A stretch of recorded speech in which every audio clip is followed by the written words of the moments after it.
both need to be cooperate militarily in economic matter and try to entice Australia and get a stronger US support।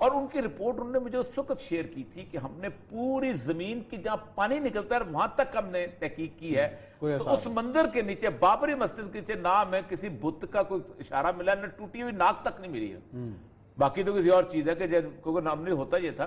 کہ دنیا میں جہاں کہیں بھی بتوں کو توڑا جاتا تھا، دنیا میں کہیں کسی دوسرے تو ناک توڑی جاتی تھی، تو ناک کا ٹوٹا ہوا حصہ بھی نہیں ملا کہ بت گرا دیا ٹوٹا، تو اس کا مطلب یہاں کوئی تو ایک تو جو وہ کنٹروورسی جو ہے نا وہ بالکل مکمل طور پر وہ ایک دم توڑ گئی ہوئی تھی۔ یہاں بھی اسی طرح انہوں نے جب جو کنٹروورسی چھیڑی ہے، اب یہ کنٹروورسی کیوں چھیڑی؟ یہ بڑی مزدار چیز ہے۔ اس وقت دنیا کے اخباروں میں ایک بڑا مزدار ایشو جو ہے وہ چل رہا ہے، اور وہ ہے انڈو پیسیفک ریجن کی ڈیولپمنٹ۔ اب عثمان صاحب، اقوام متحدہ کا ایک دفتر جو ہے بینکاک میں ہے، اس کو کہتے ہیں ایسکیف ریجن۔ اس ایسکیف ریجن جو ہے اس کے اندر ایشیا پیسیفک ایریا کہا جاتا ہے، جس کے اندر ایشیا کا علاقہ بھی ہے اور پیسیفک کا۔ جان بوجھ کے کنٹینمنٹ آف چائنا کے لیے انہوں نے یہ ریجن بنایا تھا کہ یہ جو ہے اس میں سے پاکستان، افغانستان یہ ملک آؤٹ ہو جائیں گے اور اس کے اندر ہم 3-4 ملکوں کو شامل کریں گے۔ اس کے اندر یہ جو اس وقت اخباریں دیکھ رہا تھا کہ the world is in flux, global geopolitical trends that existed before the onset of the coronavirus will only intensify its weight and the US-China competition۔ اس کے اوپر اس نے کہا کہ یہ اس صورتحال کو انہوں نے بلڈ کر رہے ہیں۔ وہ کہتے یہ ہیں کہ یہ انڈیا جو ہے اس کا بحر ہند کے اوپر کنٹرول اکیلے کا نہیں، بلکہ جاپان سے لے کے انڈیا تک یہ پیسیفک کے ایک ریجن ہوگا، اس پہ کنٹرول ہونا چاہیے۔ اور جاپان کے بارے میں انہوں نے کہا ہے کہ جاپان اور انڈیا اگر مل جائے تو جاپان کی طاقت اس حد تک ہے کہ جاپانی آپ کو پتا ہے برما تک پہنچ گئے تھے۔ سیکنڈ ورلڈ وار میں برما تک جاپان کی فوجیں پہنچے، پورا چائنا تو انہوں نے ایسے روند کے رکھ دیا تھا، اور اتنے ظالم تھے جاپانی کہ وہ جیلیں نہیں بناتے تھے، چائنیز کو درخت کے ساتھ لٹکاتے تھے، ان کے ایک ہاتھ میں سوراخ ہوتے تھے، ایک ہاتھ میں پاؤں میں سوراخ، اور آگے چل پڑتے تھے، اور ہزاروں چائنی جو ہیں وہ لٹکتے لٹکتے مر جاتے تھے۔ یا یہ کرتے تھے کہ چائنا میں بانس کے درخت بہت ہوتے ہیں، تو بانس کے درخت کو کاٹ دیتے تھے اور اس کے اوپر ایک آدمی کو رکھ کے اور اس کی تار، اس کی رسیاں باندھ دیتے تھے۔ بانس کا درخت رات 1 فٹ نکلتا ہے پوری رات کے اندر، اور پورا بانس کا درخت جو تھا وہ بڑا ہوتا تھا، وہیں چائنیز مرتے۔ اتنے ظالم تھے جاپنیز، آج بھی ان کی کہانیاں۔ تو وہ کہتے ہیں ہیں یہ both need to be cooperate militarily in economic matter and try to entice Australia and get a stronger US support۔ کہ اس کے بنیاد پہ ہم کہیں گے کہ ہم دونوں ملک جو ہیں، انڈیا اور جاپان جو ہیں، دونوں جو ہیں مل کے اس کو چائنا کو مینٹین کریں گے، آسٹریلیا کو یوز کو۔ یوایس نے اپنے فورسز ساری۔ چلیں جی، میرا خیال بریک کا وقت ہے، بریک لیتے ہیں، اس کے بعد اس ایشو کو جاری رکھتے ہیں۔ ناظرین بریک ہے، اس کے بعد گفتگو جاری رکھیں گے۔